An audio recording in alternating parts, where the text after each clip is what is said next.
Anda merasa sedang duduk diam saat ini kan? Mungkin sambil santai minum kopi atau sekedar menatap layar.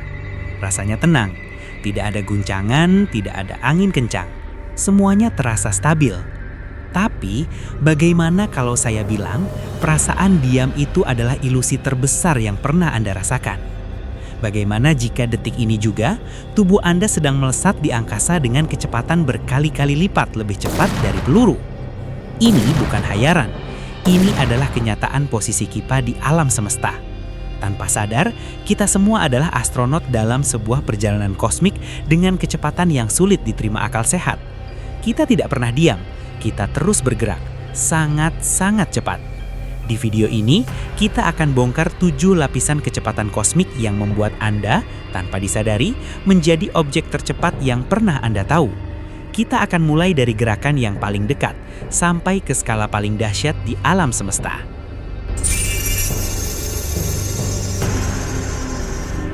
Gerakan pertama, rotasi bumi. Kita mulai dari yang paling dasar, yang diajarkan sejak di sekolah, rotasi bumi. Setiap hari, planet kita ini berputar pada porosnya, sebuah gerakan yang memberi kita siang dan malam. Tapi seberapa cepat putaran ini sebenarnya? Jika Anda tinggal di dekat garis khatulistiwa, Anda sedang bergerak bersama permukaan bumi dengan kecepatan sekitar 1670 km per jam. Sebagai perbandingan, kecepatan suara itu sekitar 1235 km per jam. Artinya, sekarang pun Anda sudah bergerak lebih cepat dari suara. Kecepatan ini bahkan lebih kencang dari mobil balap Formula 1 yang dipacu maksimal. Bayangkan sekencang itu Anda berputar saat ini. Jadi kenapa kita tidak merasakannya? Kenapa rambut kita tidak acak-acakan dan kenapa kita tidak terlempar ke angkasa? Jawabannya ada 2, konsistensi dan gravitasi. Pertama, kecepatan rotasi bumi itu luar biasa konstan. Tubuh kita hanya peka terhadap perubahan kecepatan atau percepatan.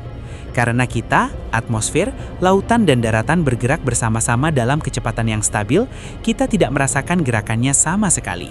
Persis seperti saat Anda di dalam pesawat yang terbang mulus. Anda bisa jalan-jalan di lorong seolah pesawat itu diam, padahal Anda sedang melaju 900 km per jam. Kedua, gravitasi bumi bekerja seperti lem super kosmik. Gaya tariknya sangat kuat menahan semua yang ada di permukaan, termasuk lautan dan atmosfer agar tidak kabur ke angkasa. Jadi meskipun kita berputar dengan kecepatan supersonik, gravitasi memastikan kaki kita tetap aman di tanah. Tapi, kecepatan 1670 km per jam ini baru pemanasan.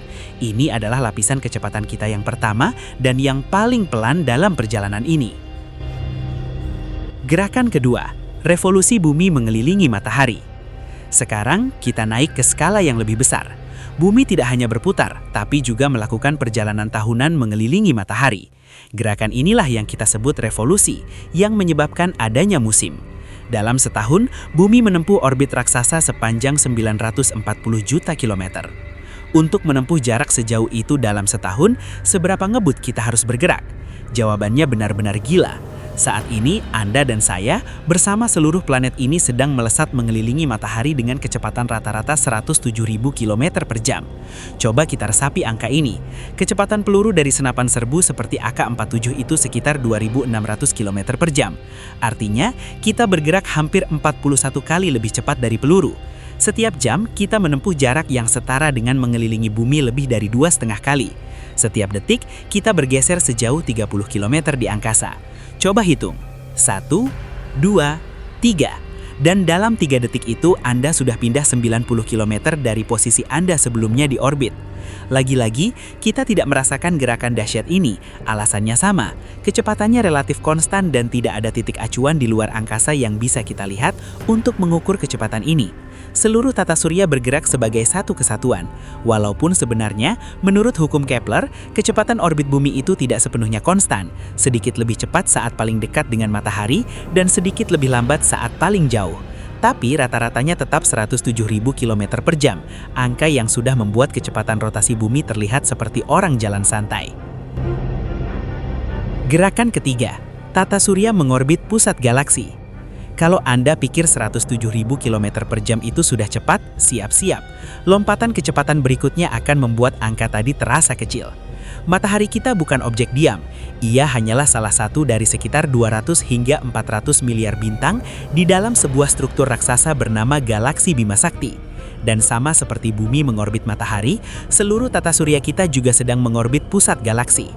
Di pusat Bima Sakti, sekitar 27.000 tahun cahaya dari sini, ada sebuah lubang hitam supermasif bernama Sagittarius A1.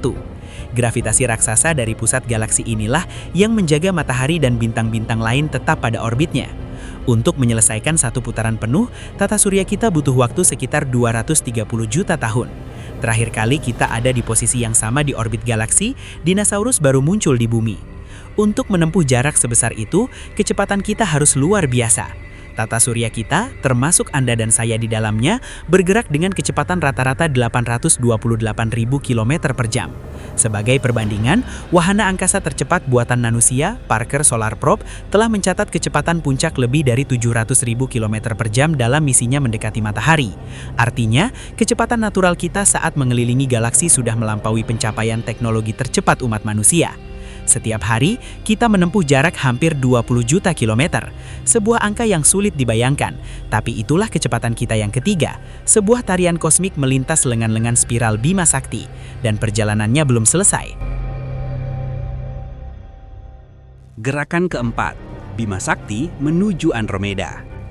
Galaksi kita, Bima Sakti, bukan pulau terpencil di alam semesta. Kita adalah bagian dari sebuah kumpulan galaksi bernama grup lokal. Di dalam grup ini ada satu galaksi besar lain, Andromeda. Andromeda adalah tetangga raksasa terdekat kita, berjarak 2,5 juta tahun cahaya. Dan ada satu fakta menarik tentang tetangga kita ini. Dia tidak menjauh, dia sedang bergerak lurus ke arah kita. Hampir semua galaksi lain di alam semesta menunjukkan pergeseran merah. Artinya mereka menjauh karena ekspansi alam semesta. Tapi Andromeda menunjukkan pergeseran biru, yang berarti ia meluncur ke arah kita. Tarik-menarik gravitasi antara Bima Sakti dan Andromeda begitu kuat, sehingga mampu melawan efek ekspansi alam semesta dalam skala lokal. Berdasarkan pengukuran, kedua galaksi ini saling mendekat dengan kecepatan sekitar 110 km per detik. Jika dikonversi, itu setara dengan 396.000 km per jam. Para astronom memprediksi dalam waktu sekitar 4,5 miliar tahun lagi, kedua galaksi ini akan mulai bertabrakan dan akhirnya menyatu menjadi satu galaksi elips raksasa. Jadi, selain berputar, berevolusi, dan mengorbit pusat galaksi, kita juga sedang berada di jalur tabrakan kosmik. Kecepatan ini mungkin tidak sedahsyat kecepatan orbit galaksi kita, tapi ini adalah vektor kecepatan baru yang menambah total pergerakan kita. Setiap jam, jarak kita dengan Andromeda berkurang 396.000 km. Sebuah pengingat bahwa alam semesta adalah tempat yang sangat dinamis. Gerakan kelima, menuju The Great Attractor. Sekarang kita masuk ke skala pergerakan yang lebih gila lagi. Grup lokal kita ternyata juga tidak diam. Seluruh kumpulan galaksi ini, termasuk Bima Sakti dan Andromeda, sedang ditarik menuju satu titik misterius di angkasa yang dinamai The Great Attractor, atau Sang Penarik Hebat. The Great Attractor adalah sebuah anomali gravitasi, sebuah konsentrasi massa raksasa yang terletak sekitar 150 hingga 250 juta tahun cahaya dari kita. Masanya setara dengan puluhan ribu kali massa Bima Sakti, menciptakan sumur gravitasi yang menarik semua galaksi di sekitarnya. Kita tidak bisa melihatnya langsung, karena posisinya terhalang oleh piringan galaksi kita sendiri, sebuah area yang disebut Zone of Avoidance. Akibat tarikan dahsyat ini, seluruh grup lokal, termasuk kita, sedang melesat menuju The Great Attractor dengan kecepatan fenomenal sekitar 2,1 juta km per jam, atau 600 km per detik. Kecepatan ini sudah di level yang berbeda, 2,1 juta km per jam. Itu setara dengan menempuh jarak dari ujung barat ke ujung timur Indonesia hanya dalam 9 detik. Setiap detik, posisi kita di alam semesta bergeser 600 km ke arah konstelasi Hydra Centaurus, lokasi Sang Penarik Hebat. Ini adalah gerakan kelima kita, sebuah arus kosmik raksasa yang menyeret ratusan ribu galaksi bersamanya. Tapi apakah ini akhir dari perjalanan kita? Ternyata belum.